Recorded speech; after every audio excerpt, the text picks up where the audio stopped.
Olá, seja muito bem-vindo ao Conexão Cidadão. No programa de hoje vamos falar sobre uma das atividades de fiscalização aqui do tribunal, né, Carol?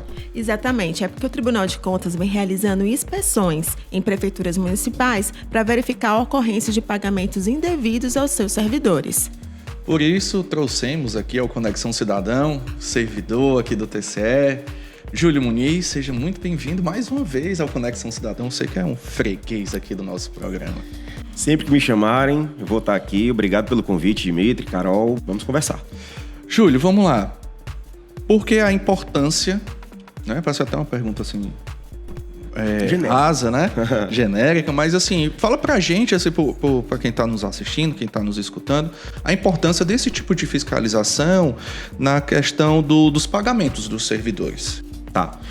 A relevância e assim também a principal justificativa para esse tipo de trabalho de fiscalização é garantir que todos os pagamentos que acontecem na folha de pagamento das prefeituras municipais cumprem os ditames constitucionais e legais. Onde, por exemplo, nós citamos que não hajam salários acima do teto remuneratório, né? Quanto é o teto? Depende da prefeitura. É estabelecido, cada município tem a sua autonomia para estabelecer o seu teto. O que não pode acontecer é um profissional, um servidor público receber acima do teto, que é o subsídio do prefeito. Tá? Esse é o teto que vale para o executivo. Pro legislativo, né, a gente conta como teto o subsídio, ou o valor, melhor dizendo, da remuneração dos procuradores municipais. Tá? Então, que não hajam também, por exemplo, pagamentos na folha para servidores que já faleceram, né? Ou seja, uma folha de pagamento desatualizada, ou ainda pagamentos para servidores que deveriam estar aposentados compulsoriamente porque têm mais de 75 anos. E, Júlio, como é que se faz uma inspeção como essa? As principais etapas de realização? Porque eu imagino que envolve análise de legislação, documentação também. Imagino que visitas também em loco. Então, explica pra gente. Até porque, como o próprio Júlio falou, cada prefeitura tem o seu teto diferente. Então, eu acredito que é uma análise, assim, individualizada. Né? Então, assim, essa pergunta é super importante, porque eu acho que é interessante o nosso público conhecer os nossos trabalhos e como é que a gente realiza os procedimentos de análise, de fiscalização. Tudo começa quando a gente faz o levantamento das principais irregularidades, ou de todas as irregularidades relacionadas com a área de pessoal. Algumas delas são essas que eu expliquei anteriormente. Essas são as de maior ocorrência. Então, a gente faz esse levantamento. Depois a gente cria o que a gente chama de tipologias de auditoria. As tipologias de auditoria, Dimitri e Carol, nada mais são do que a gente criar ou formalizar os procedimentos para levantamento dos dados e confronto dessas informações, desses dados, com as bases de dados que a gente tem disponíveis. Cito algumas. Sistema de Informações Municipais, onde as prefeituras são obrigadas a enviar mensalmente as prestações de contas, conforme o artigo 42 da Constituição. E, por exemplo, também o SISOB, que é o Sistema de Óbitos, né, nacional. Então, é a partir daí, com essas bases de dados, onde o tribunal realiza convênios com outras instituições e que a gente tem acesso, a gente faz uma automatização, né, do levantamento dessas informações. Termina aí? Não termina aí. Em seguida, a etapa é de analisar. É realizada pelos auditores, onde a gente analisa essas informações, fundamenta os achados de auditoria, né, que são as irregularidades, as propensas irregularidades, ainda não estão confirmadas.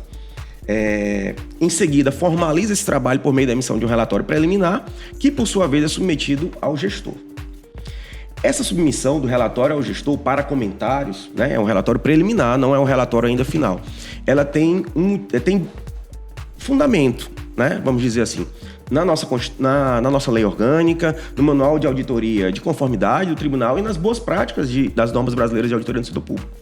E, além disso, ela se configura numa etapa importante. Por quê? Porque em muitas situações, Dimitri, a gente consegue identificar algo que passou pelo processo, pelos controles internos e pelo processo de monitoramento lá da prefeitura. Então, ela de imediato reconhece e implanta. E aí ela, nessa etapa de realizar os comentários, ela já informa, olha, já realizei o abate-teto remuneratório, por exemplo, né? Então a gente consegue fazer esse bate-bola, que é formalizado também, tá? Seguindo as regras, como eu falei, e a gente já consegue ter um êxito já relativamente imediato, tá? Após isso, só para finalizar, é feito o relatório final, e a partir do relatório final é seguido, vamos dizer, seguindo todos os ditames da processualística do tribunal, ou seja, ele vai ser distribuído para um relator, que vai determinar a comunicação ao gestor para que ele possa realizar o direito ao contraditório e ampla defesa, vai apresentar suas razões, suas justificativas para os elementos que foram apresentados no relatório final, vai ser ouvido o Ministério Público para emissão de opinião e, por fim, vai elaborar o voto, né, com base nas informações coletadas e com base no relatório de auditoria, onde vai ser julgado e vão sair as deliberações finais. Eu acho interessante porque há quem pense que é um processo muito simples, né? Exatamente. Não, você entra aqui, bate esse dado com esse, mas você vê a complexidade e a análise de dados que vocês precisam olhar para saber se realmente foi só uma omissão de um dado, que pode acontecer, claro, ou se alguém omitiu assim de forma proposital e algum servidor, Deus o livre, morre e aí esqueceram de passar. Então todas essas análises são completamente importantes e precisam ser vistas, até para não ter oneração naquela prefeitura. Em cima do que você está falando, deixa eu te dar um exemplo prático que a gente vê algumas vezes. O valor do subsídio do prefeito está desatualizado no sistema de informações municipais. Então, por exemplo, o prefeito lá, o valor do salário dele está 12 mil, quando na verdade é 15 ou 17, né? E aí ele nos apresenta a lei que configurou, o decreto que configurou o reajuste, etc. e tal, e depois é obrigado também a corrigir ou atualizar a base de dados do SIM. Mas então, veja, só essa diferença aí vai provocar uma inconsistência, que aí a gente vai ver remuneração que está acima do teto e o teto está desatualizado. E imagine também a própria gestão das pessoas, dos servidores, desse acompanhamento de quem se aposentou, de quem acabou vem a óbito, ou saiu da gestão municipal, e imagino que é uma questão de controle interno, né? E é um impacto direto também, né, Carol? Isso mesmo. Muitas vezes, assim, o CISOB ele mantém a atualização dessas informações, né? Mas, assim, a prefeitura tem que realizar convênio para ter acesso, etc., assim como o tribunal também faz. E, Júlio, para finalizar, quais são, assim, os principais resultados? É porque imagino que foram várias inspeções envolvendo vários municípios, né? E possíveis também benefícios também para a sociedade. Foram 15 trabalhos realizados de fiscalização ao longo de 2024. Mais 15 trabalhos de fiscalização, mas olhamos para todos os entes, tá? Então, a gente fez aquele levantamento, fez a automação, então 15 caíram no nosso crivo. Desses 15 trabalhos de fiscalização, a gente pode citar os dois tipos de benefícios principais. O benefício quantitativo financeiro e o não financeiro, o quantitativo não financeiro. Ambos são quantitativos, né? Mas, assim, o que é o financeiro? O financeiro, como o próprio nome já diz, ele gera um impacto financeiro imediato nas contas públicas. Por exemplo, a prefeitura implantando o abate-teto remuneratório, ou seja, o subsídio é 15 mil, eu tenho um servidor que recebe 20 mil, eu vou ter o teto remuneratório aqui, eu vou ter o desconto do excedente remuneratório. É a implantação do abate-teto. Então, esse gera um impacto financeiro imediato, né? Esse desconto já é feito direto em folha, né? Já é feito direto em folha, para as pessoas entenderem como é que é feito esse corte. Sim, a implantação do abate-teto é ajustado lá. Agora sim, eu disse que ele é imediato, mas ele também não pode ser imediato. Quando é que ele é imediato? Quando a prefeitura reconhece, na submissão do relatório preliminar, e já de pronto, já implanta o abate-teto, nos comunica, né?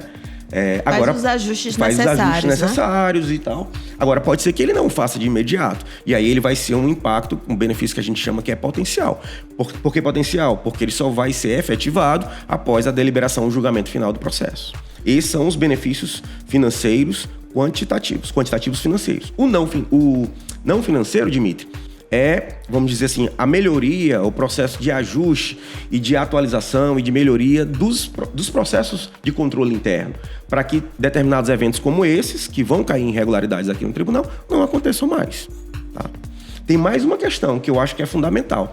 E aí a gente pode colocar como uma situação prática que acontece muito na realidade dos entes municipais, que é a questão, por exemplo, não é um benefício, é um benefício, e é mais do que um benefício, é um efeito pela relevância do trabalho que a gente faz, porque ele é decorrente do trabalho. Caso concreto, a gente tem algumas prefeituras que pagam para profissionais médicos, né, médicos plantonistas da área, né, portanto, para profissionais da área de saúde, acima do teto do prefeito. E aí, quando a gente fez a submissão do relatório, um dos documentos que foram solicitados, né, e diligenciados para a prefeitura apresentar era a escala de plantões, dos profissionais plantonistas. Para saber se justifica o que ele está recebendo, o que ele está trabalhando. E o que foi que a gente viu e percebeu em algumas... vou citar uma, por exemplo, sem citar o nome, obviamente. Mas a gente viu uma determinada prefeitura que tinham 12 médicos plantonistas fazendo parte, prestando serviço para a prefeitura, só que apenas 3 deles concentravam 85% dos plantões.